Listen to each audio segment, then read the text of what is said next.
In June 2023, Michael Herrera, a former US Marine, claimed to have encountered a massive UFO during a humanitarian mission in Indonesia in 2009. Hi everyone, welcome on UFO Section 51. I am DozGeek and you are watching your favorite channel talking about the subject of UFOs. Thank you again for being here for this new video. It's always a pleasure to be with you on UFO Section 51. Thank you for your likes, for your sharings, and for sharing this video especially. Thank you for sharing the awareness about this UFO subject. And thank you again for subscribing to the channel if you are new here among this community of UFO enthusiasts. Let me remind you that I try to create a new type of videos here on the channel with the shorts. So I invite you to go and visit this new section, the shorts section on the channel. So it doesn't take a lot of time, but it's very interesting. So please go and check all this.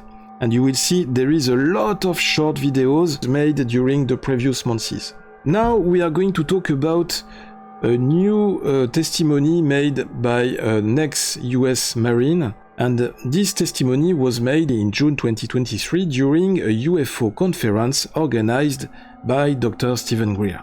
Ex-US Marines saw massive UFO being loaded with weapons by secret military in Indonesia jungle. On June 12, 2023, Dr. Stephen M. Greer, a renowned founder of the Disclosure Project, presented a compelling 3-hour UFO conference. This conference featured whistleblowers who shared their astonishing testimonies. In this long disclosure event, Dr. Greer presented his investigation on secret programs, and he was joined by 6 courageous whistleblowers who shared compelling information about covert operations. Among them was Michael Herrera, a former United States Marine, who shared an astonishing account from 2009 where he and 5 comrades saw a giant UFO being loaded with weapons while serving in Indonesia. Herrera was assigned to the 2nd Battalion, 5th Marines, described as the most decorated infantry battalion within the Marine Corps. This battalion was part of Operation Ketsana, a humanitarian mission in the Philippines in 2009. Herrera's unit was affiliated with the 31st Marine Expeditionary Unit, primarily conducting maritime operations across Southeast Asia in partnership with the 7th Naval Fleet. Herrera was on the USS Denver and went to help after a big tsunami and earthquake hit Padang City in Indonesia. It was surprising because it was Herrera's first time doing a mission like this. When Herrera and his team got there on October the 8th, they got some important information.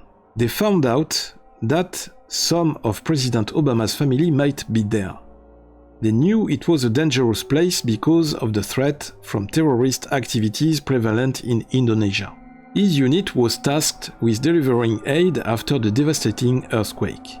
While moving through the jungle, Herrera and his team stumbled upon an octagonal-shaped craft about the size of a football field, floating silently. This is not the first time a whistleblower, a veteran of the US Army, claims that he saw a massive UFO in the sky of the size of a football field.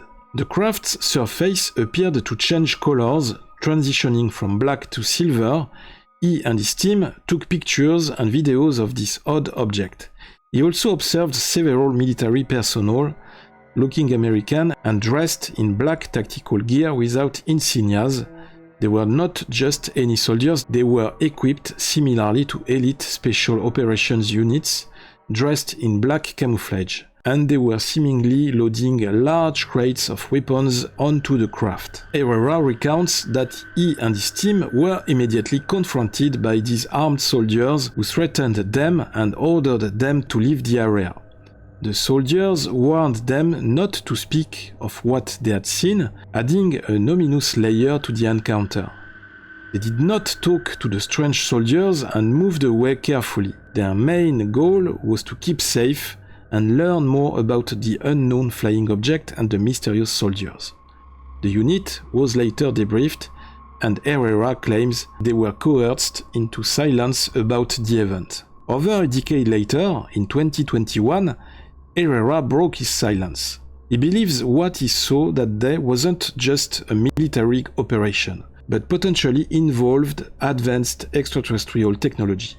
He also suggests that covert government factions may have been collaborating with non-human entities or reverse engineering alien technology for their own use. Herrera claims that when he discovered the UFO, he also saw some trucks that looked suspicious. The trucks had special containers, and there were rumors that these might be used for illegal activities, like smuggling people. After a few minutes, the UFO took off quickly without making any noise or causing any disturbance. He described the craft in vivid detail. Here are his words. It floated right above the tree line. The UFO had a unique shape. On each corner, it emanated a light.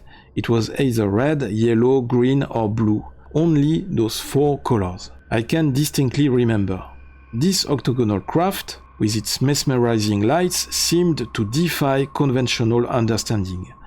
As soon as it was able to break the tree line, it shot over to the left, basically where the ocean was, at a speed so fast I would estimate probably 3, 4, 5,000 miles an hour. Instantaneous like that. Herrera said that during the operation he had a Panasonic camera capable of capturing both stills and videos.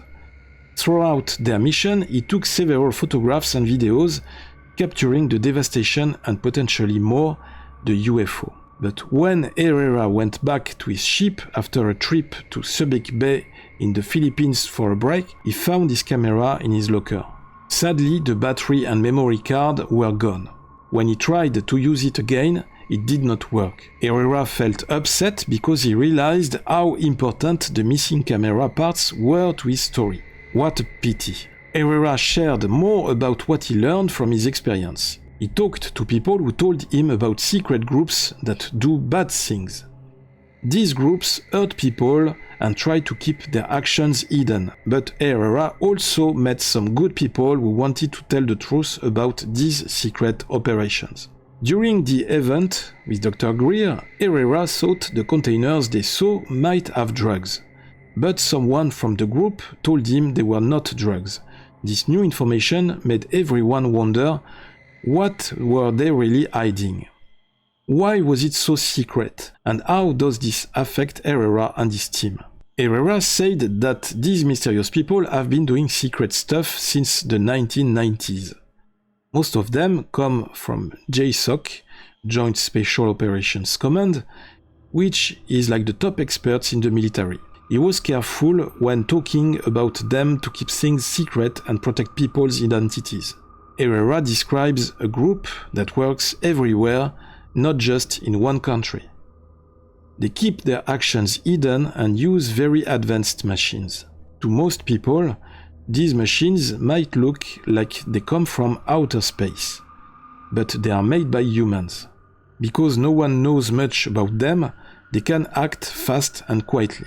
A surprising thing Herrera said is that this group sometimes shoots down crafts that seem to be from outer space. They do this a few times every year. They also have strong weapons that can destroy other countries' copied machines. Herrera told stories of private planes that accidentally went into the area and got shot down. No one knows what happened to these planes or the people inside. That's very strange. Herrera said they shoot down 2 to 3 ET crafts a year, retrieve them, and then take them away for analysis or whatever they do with them.